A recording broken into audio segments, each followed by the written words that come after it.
Homework 1.4, section complex numbers, video number 4, homework due May 16th, 2020. So in the previous videos, we slowly built up to what are called complex numbers. Just a reminder, complex numbers are numbers, the complex numbers is the set of numbers that look like a plus bi, where a and b are real. And I, by definition, is the square root of -1. Because remember, if you see the square root of -1, you change it to I. Eventually, we'll get to problems where you actually see the square root of -1. But for now, let's pretend it already happened and the I showed up. So let's talk about addition and subtraction of complex numbers. I'll be honest, both of these problems are problems that I could probably ask you to do without any further guidance.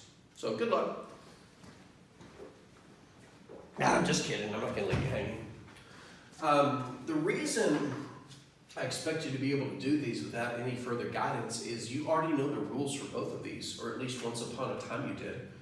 Because how you do these is actually completely independent of what the number I actually means. In other words, if that I were any other letter, you'd probably do something and you would be correct. So how do you add? In 3 words, combine like terms. Like terms meaning same letters with the same powers. There are no powers here, so we just focus on the letters.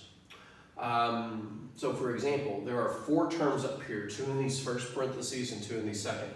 And by the way, in this problem, the parentheses are for emphasis. Hey, I'm a single number. I just happen to be complex. So am I. Look at me, living in parentheses. In the second problem, the parentheses are a little bit more important, especially the second one. But in this addition problem, all you have to do is combine like terms. More specifically, you can combine real parts, in other words, parts that don't have an I, and combine imaginary parts. So if you want to talk about it in the context of complex numbers, the real parts are the parts that don't have I's, because they're just real numbers, and the imaginary parts are the parts that do have I's. So we just got to combine like terms. So let's see what would happen on this one. The real part of 5 minus 5i is 5, and the real part of 3 plus 4i is 3. 5 plus 3, 8. And now let's combine imaginary parts. The imaginary part of 5 minus 5i is minus 5i, and the imaginary part of 3 plus 4i is plus 4i. I do expect you to know your rules for adding and subtracting multiple positives and negatives. For example, when you combine a -5 and a +4, the rule is when you combine opposite signs, you subtract, and the larger number's sign prevails. So since this is a -5 and a +4, when I combine them, I actually subtract. 5 minus 4 is 1. Since the 5 is larger, that means their result is also negative, so -1. But when you combine like terms, you keep those like terms. So -5i plus 4i is equal to -1i. Most of you may know that when there's a coefficient of 1 in front of a variable, you don't have to write it. Same thing applies here. You could just say 8 minus I. As far as online homework goes, both of these would be acceptable answer. This one is kind of considered redundant.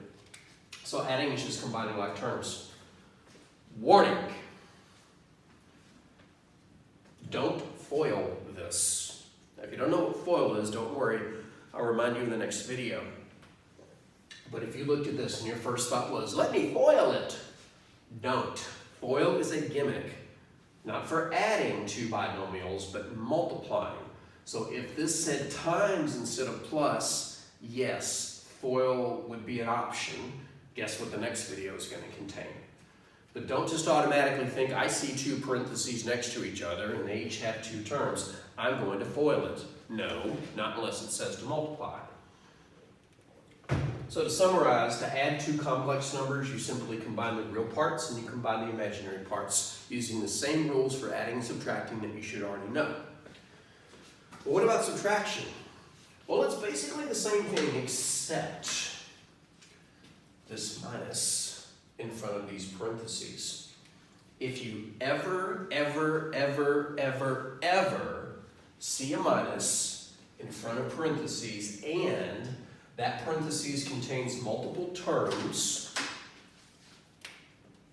Oh, by the way, a term is part of an addition or subtraction problem.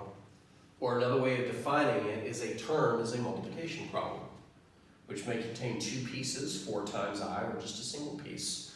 But the best way to spot terms in an expression, they are separated by pluses and minuses. So this 3 and that 4i are separated by this plus. So 3 is a term and 4i, more specifically, plus 4i is a term. Well, I digress. If you ever see a minus sign in front of parentheses, and that parentheses contains more than one term, that invokes the distributive property. In other words, that negative gets distributed to each term in that parentheses. So the negative is going to get distributed to the 3, and the negative is also going to get distributed to the positive 4i. Think of it as multiplying by -1. -1 times 3 is -3. -1 times positive 4i is -4i. So basically everything inside the second parentheses changes signs. The first parentheses, having nothing in front of it, nothing happens. You can actually drop the parentheses. They're more for emphasis than anything. But in general, anytime there's a parentheses with something in front of it, and the parentheses contains multiple terms, whatever's in front gets distributed to each term in that parentheses. And now you just combine like terms. So combining real parts. Real part in the first one is 5. Here's a real part. 5 minus 3 is 2. And the imaginary parts, -5i and -4i. Well, when you're combining numbers and have the same sign, you just get a larger number of that sign. So -5 and -4 is -9. But these were like terms that had i's, so this still has an I. So we get 2 minus 9i. To summarize subtracting, you distribute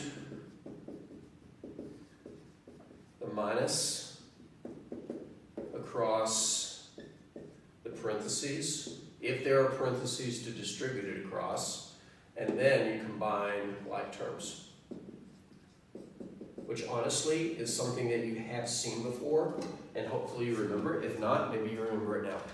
So adding and subtracting is really easy because it's something that you've seen already. For adding, combine like terms. For subtracting, you basically do the same thing after you take care of the negative in front of the parentheses.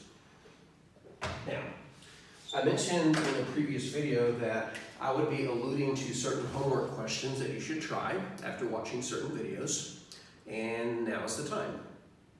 So now would be a good time in the homework in homework 1.4, you should try numbers 6, 7, 8, and 9.